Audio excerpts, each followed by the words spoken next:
O que é pré-eclâmpsia? O que pode causar pré-eclâmpsia? Como saber se estou com pré-eclâmpsia? O que leva a gestante a ter a pré-eclâmpsia? Quais são as sequelas que uma eclâmpsia pode deixar? Você quer saber tudo sobre a pré-eclâmpsia? Então, vem comigo nesse vídeo que eu vou te contar.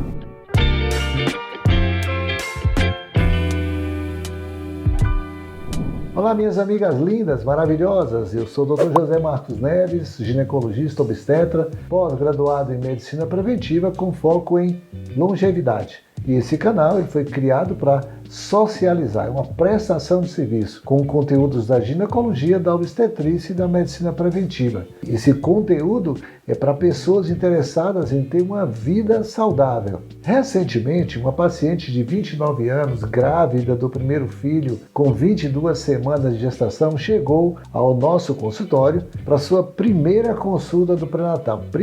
Relatando que estava com pernas e pés inchados, dores de cabeça frequentes e já relatando pressão alta. Essa gestante ela apresentava sintomas clássicos de pré-eclâmpsia, só que numa fase bem inicial, bem precoce, digamos assim. Apesar de desconhecer o que era pré-eclâmpsia, torna-se evidente como as pacientes elas detectam os sinais da doença ou qualquer outra alteração que venha a ocorrer durante a gestação. E a forma como elas buscam ajuda diante dessa situação é bem igual com todas elas. Quer saber tudo sobre a pré-eclâmpsia? Então, vem comigo que eu vou te contar. Bom, antes disso, se você estiver gostando do conteúdo do nosso canal, deixa aqui o seu like, porque toda vez que você interage conosco no nosso canal, o YouTube entende que o nosso conteúdo é relevante e vai com certeza entregar esse conteúdo para mais pessoas. E isso é uma forma carinhosa de você retribuir o nosso trabalho que nós estamos fazendo com muito carinho para você. Bom, minha amiga, o papo de hoje é sobre pré-eclâmpsia, que é uma das patologias mais graves da obstetrícia. Apesar de ser pouco conhecida, é uma doença exclusiva da gestação e ainda representa um grande impacto na saúde da mulher no mundo inteiro,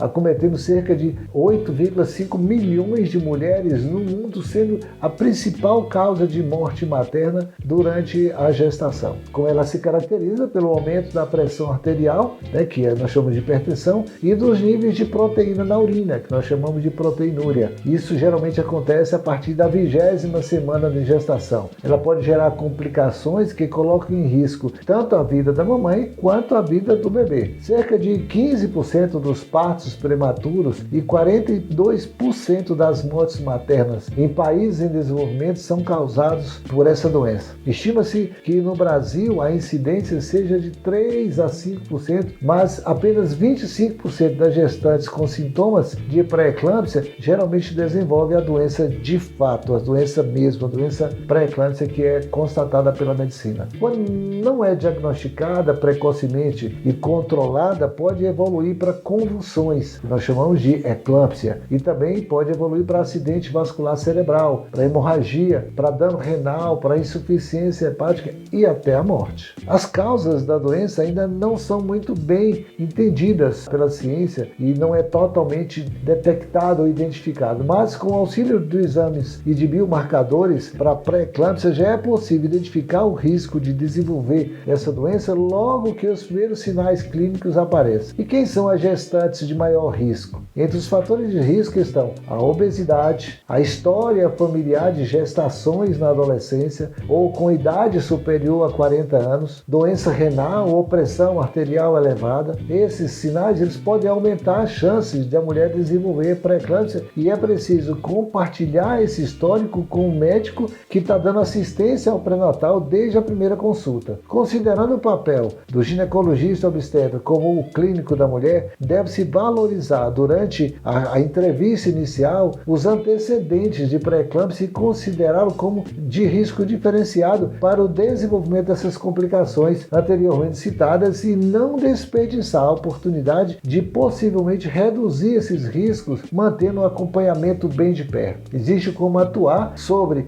os fatores clínicos e reduzir esses riscos, isso associado à questão do estilo de vida. Orientações para o segmento dessas mulheres podem ser obtidas em postos de assistência, com a supervisão dos médicos dos PSFs e também através da mudança de estilo de vida, parar de fumar, fazer atividade física, ter uma dieta saudável, rica em frutas, vegetais, alimentos integrais com alto teor de fibras, tipo peixe, limitar a ingestão de gorduras saturadas, do colesterol, do álcool, do sódio, do açúcar, evitar ácidos graxos, manter o peso corporal dentro dos limites aceitáveis para a gestação, fazer um acompanhamento clínico, fazer controle da pressão arterial, fazer avaliação periódica da proteinúria através do exame de urina, fazer avaliação dos perfis de gordura e dos níveis glicêmicos. Essas ações em conjunto, elas podem sim e devem ser tratadas de maneira individual, cada paciente, quanto à regularidade do acompanhamento pré-natal.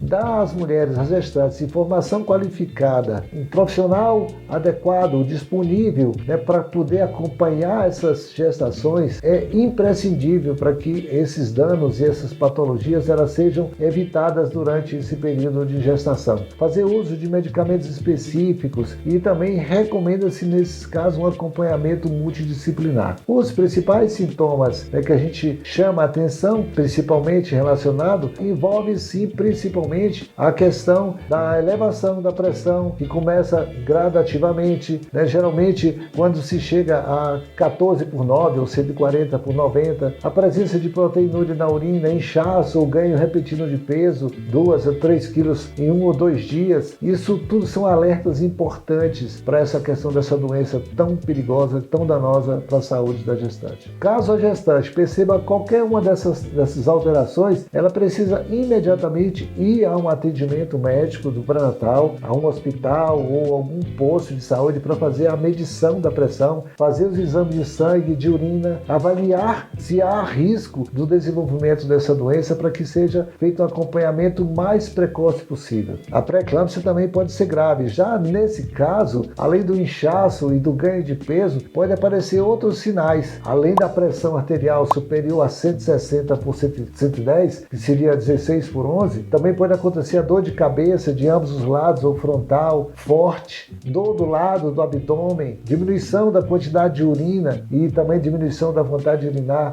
Pode também aparecer alteração na visão, uma visão embaçada, escurecida. Isso são alertas importantes sobre o risco da pré-eclâmpsia grave. Se a gestante apresentar esses sintomas, ela deve ir imediatamente para o hospital. Geralmente a pré-eclâmpsia é causada por um problema no desenvolvimento dos vasos da placenta, Os estudos trazem essa questão para ser explicada por que acontece a pré-eclâmpsia. E geralmente esses vasos ficam mais estreitos, diminuindo a capacidade do sangue fluir adequadamente, levando a alterações no sistema de coagulação do sangue. Alguns fatores podem aumentar o risco de desenvolvimento da pré-eclâmpsia, por exemplo, quando tem um histórico na família, de outras pessoas, outras mulheres que tiveram, a mãe, tia, avó, casos de ter tido uma pré-eclâmpsia na gravidez anterior, de perceber a restrição no crescimento, a primeira gravidez ou uma gravidez, uma mulher que já teve vários filhos, uma gravidez após os 35 anos, a fertilização in vitro, outro tipo de reprodução assistida também é fator de risco, histórico de descolamento prematuro da placenta, diabetes, doença dos rins, pressão alta crônica já existente, a obesidade, pacientes que têm lúpus, tudo isso são sinais, alertas para um acompanhamento do pré-natal, para que a gente tente identificar o mais cedo possível essas alterações. Além disso, o tempo entre as gestações, sendo que 10 anos ou mais entre uma gravidez e outra, pode aumentar o risco de desenvolvimento da pré-eclâmpsia. O tratamento da pré-eclâmpsia geralmente busca garantir a segurança da mãe e do bebê e tende a variar de acordo com a gravidade da doença e do tempo da gestação.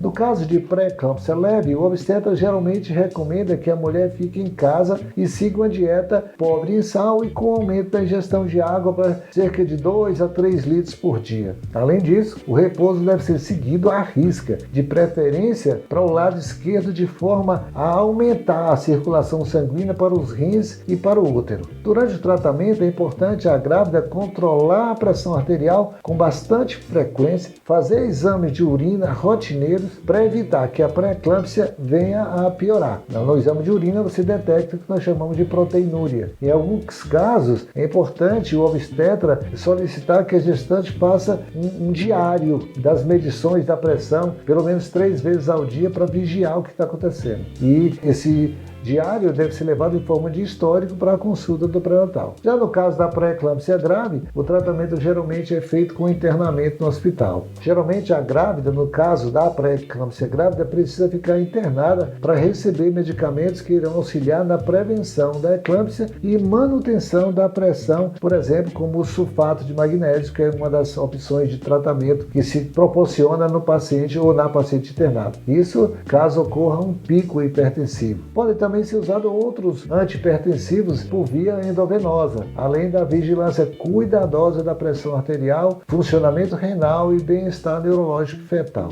O único tratamento definitivo da pré-eclâmpsia é a indução do parto, uma técnica que geralmente é utilizada nos casos mais graves e quando o bebê já tem chance de sobreviver sozinho ou na UTI neonatal. Isso nos casos quando a gestação ainda está numa fase intermediária, muito precoce. Possíveis complicações existem sim e essa pré-eclâmpsia pode causar muitos danos para a saúde tanto da mulher quanto do bebê. Já a eclâmpsia é um quadro mais grave. Geralmente a eclâmpsia é quando acontecem as convulsões repetidas, seguidas de coma, o que pode ser fatal se não for tratada imediatamente. Existe também a síndrome HELP, que é uma outra complicação que se caracteriza, além dos sintomas já citados, os sintomas de eclâmpsia, a presença também de destruição das células sanguíneas com anemia, hemoglobinas abaixo de 10,5, queda das plaquetas abaixo de 100.000, além da elevação das enzimas hepáticas. Por isso, essa sigla HELP.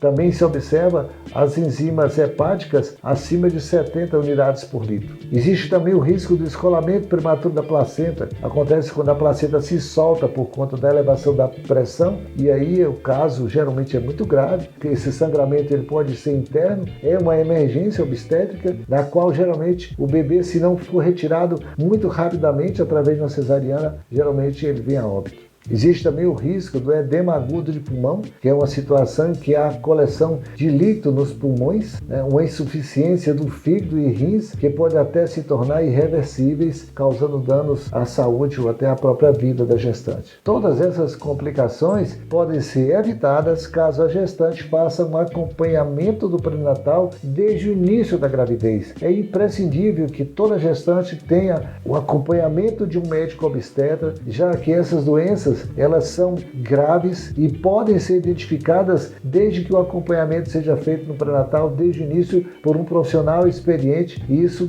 se consegue identificar o mais precocemente, evitando o agravamento dessa situação toda. Eu digo sempre que gravidez não é doença, mas precisa sim de cuidados especiais. A mulher que teve pré-eclâmpsia pode engravidar novamente, sendo importante que o pré-natal seja feito rigorosamente, conforme exige toda uma recomendação da Sociedade Brasileira de Ginecologia e Obstetrícia e que esse acompanhamento seja feito por um profissional experiente. Minha amiga, esse conteúdo ele é extremamente denso, ele é um conteúdo que ele é muito pesado para ser passado para um público que não conheça muito bem dos detalhes dessa patologia, porém ele é imprescindível de ser citado e de ser trazido para vocês pelo fato de ser extremamente relevante e é necessário que se tenha conhecimento disso para que se dê valor à questão do pré-natal como algo extremamente importante. O que se observa é que o pré-natal geralmente é deixado para um plano secundário, se prioriza as roupas, se prioriza o enxoval,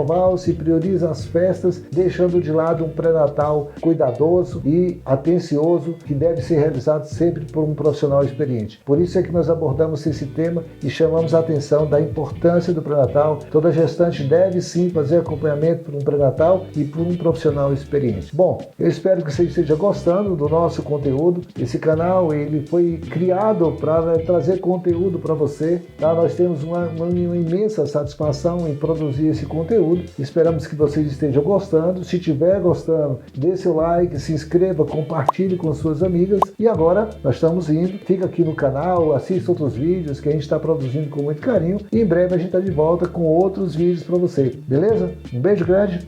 Valeu!